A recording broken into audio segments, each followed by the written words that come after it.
عرض ادب، داوود مرادی هستم. شرکت نکونووید که تولید کننده تابلو برق و سینای برق بود که ما اومدیم واسه شون بودای صنعتی نصب کردیم و نزدیک طول 20 متر واسه میز کار CO2 شون انجام دادیم که از برای گالموزه انجام دادیم. CO2 حالا جوشکاری سری کاری که دارن دود داره و تخلیه هوا انجام شده و دوله رفته بیرون و دستگاه مکانی وصل شده.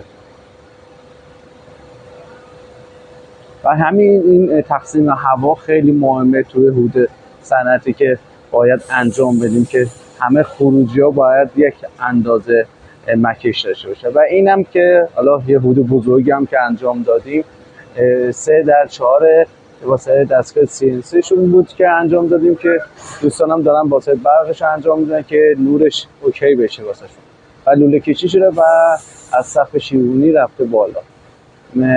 بعد دستگاه مکنده این هم همون نزدیک 56 سانت هستش و این دستگاه مکنده اینا که چون که دود CO2 خیلی زیاده 63 سانت هستش.